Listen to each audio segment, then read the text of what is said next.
이번 시간에는 신뢰도 표본 조사와 관련해 가지고 신뢰 구간에 대해서 공부를 해보도록 하겠습니다.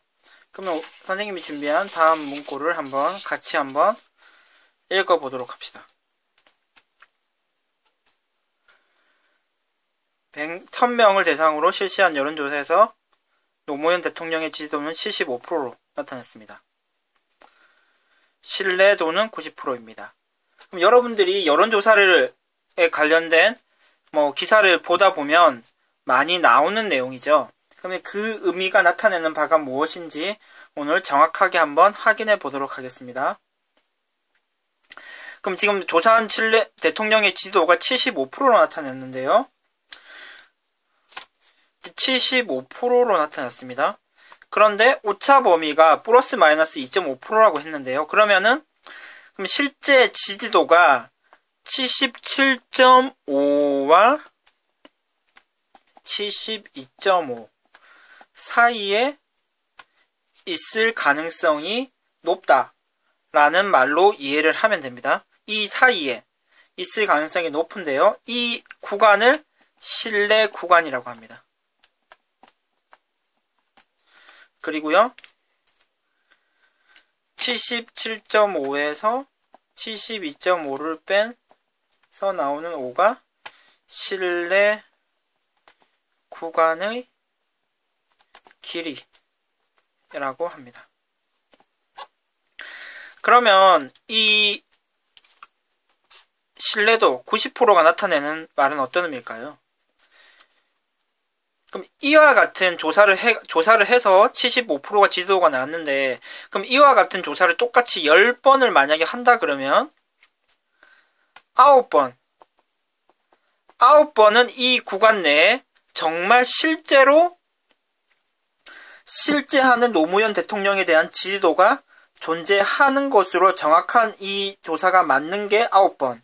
그리고 1번 정도는 틀릴 수 있다 라는 말로 이해를 하시면 됩니다. 그런 의미의 신뢰도 90%.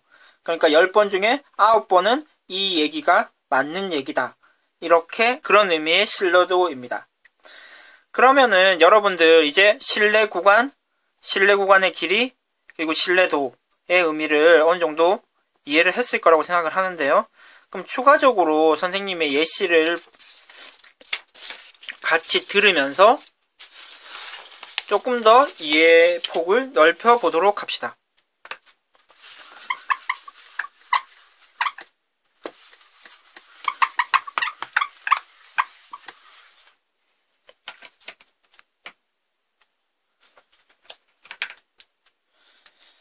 선생님이 A반에 들어갔습니다. 그래서 A반에 들어가서 얘기를 하는 겁니다.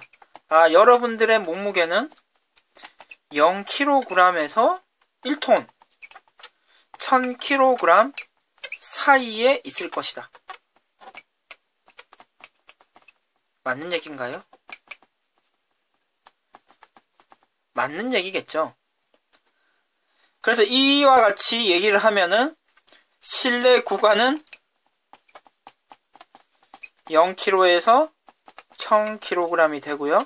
신뢰도는요. 신뢰도 100%가 되겠죠.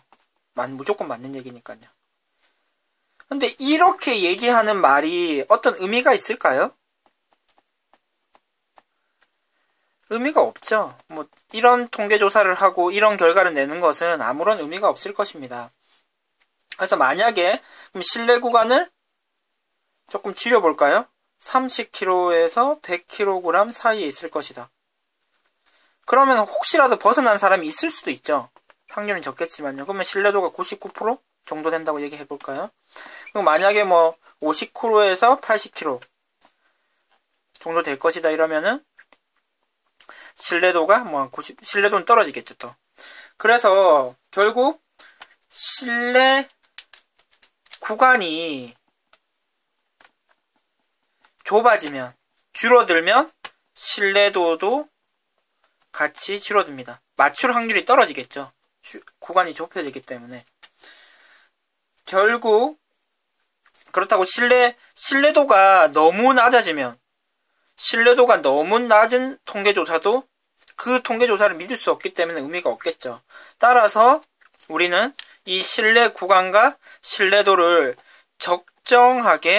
적절하게 조정을 해서 우리가 실생활에서 이용할 수 있는 의미 있는 조사 결과를 만들어내는 것이 중요합니다.